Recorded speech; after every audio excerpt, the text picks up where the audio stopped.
اعوذ باللہ من الشیطان الرجیم، بسم اللہ الرحمن الرحیم۔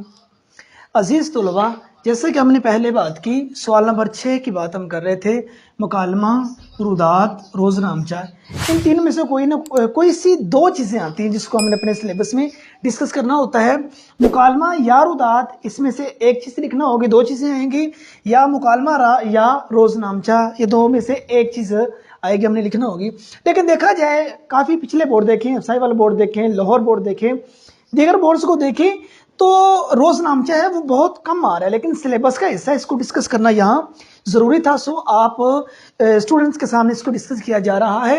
دیکھیں، روز نامچہ فارسی زبان کا لفظ ہے، روز نامچہ فارسی زبان کا لفظ ہے، جس کا معنی یہ ہے کہ ہر روز کی ڈائری لکھنا، ہر روز کا حساب و کتاب لکھنا، کھاتا لکھنا، ہر روز کی اہم باتیں لکھنا۔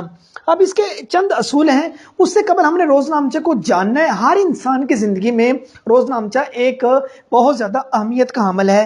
ایک اسٹوڈنٹ کا روز نامچہ ہو سکتا ہے، ایک اسٹوڈنٹ کی ڈائری ہو سکتی ہے، ایک ڈاکٹر کا روز نامچہ ہو سکتا ہے، یا دیگر آپ افراد دیکھیں ان کا روز نامچہ ہو سکتا ہے۔ ایک اسٹوڈنٹ کا روز نامچہ ہو تو وہ کیسے ہے؟ صبح سے لے کے شام تک اس کی جتنی ایکٹیویٹیز ہیں، جتنی اس کی سرگرمیاں ہیں، ان کو سٹیپ بائی سٹیپ بیان کرنا اس کا روز نامچہ کہلاتا ہے۔ جس طرح ایک دکاندار ہے، صبح سے لے کے جب سے اس نے شاپ اوپن کی ہے، شام تک جب تک اس نے شاپ کو کلوز کرنا ہے، اس کے پورے دن کا جو وہ کھاتا لکھتا ہے، وہ چیز ڈائری پہ لکھتا ہے، اس کو روز نامچہ کہا جاتا ہے۔ اس کی چند اہم ہدایات ہیں، اس پہ دیکھیے۔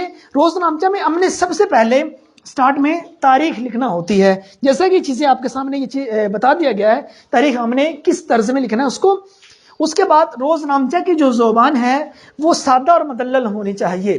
سادہ زبان میں آپ نے روز نامچہ کو لکھنا ہے، اس میں زیادہ مشکل اور کریٹیکل جو الفاظ ہوتے ہیں اس کا چناؤ ہم نے بہت ہی کم کرنا ہے۔ تیسرے نمبر پہ جو روز نامچہ ہے وہ روزمرہ کے معمولات پہ ہو، ہمارے روزمرہ کے جو کام ہیں ان پہ ہمارا جو روز نامچہ ہے اس کو ہونا چاہیے۔ فورتھ نمبر پہ روز نامچہ کو مختصر لکھنا ہے۔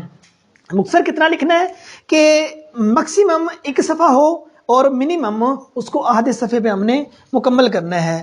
نیکسٹ، روز نامچہ جو ہے اس کی جو طوالت ہے آدھ صفحہ یا ایک صفحہ ہونی چاہیے۔ یہ پیٹرن آپ کے سامنے دیا گیا، ایک طالب علم کا روز نامچہ لکھیے۔ سب سے پہلے سٹارٹ میں ہم نے تاریخ کا ذکر کر دینا ہے، اس کے بعد یہ نفس مضمون ہے، یہاں ہم نے روز نامچہ لکھنا، اور 10 نمبر ہوتے ہیں، 1 نمبر تاریخ کا، 9 نمبر نفس مضمون کے ہوتے ہیں۔ مثال کے طور پر ہم روز نامچہ ایک اسٹوڈنٹ کا، ایک طالب علم کا روز نامچہ لکھنے کے لیے جا رہے ہیں۔ صبح جب سے وہ اٹھا ہے، اس نے وضو کیا، نماز پڑھی، اس کے بعد ناشتہ کیا، اسکول یا کالج چلا گیا، کالج میں اس کی ایکٹیویٹیز، وہاں سے واپس آیا، اس نے اکیڈمی پڑھی یا کھانا کھایا، اور شام تک کی اس کی جو جتنی ایکٹیویٹیز ہوں گی اس کو ایک مکمل صفحے میں یا آدھ صفحے میں بیان کرنا، اس کا روز نامچہ کہلائے گا۔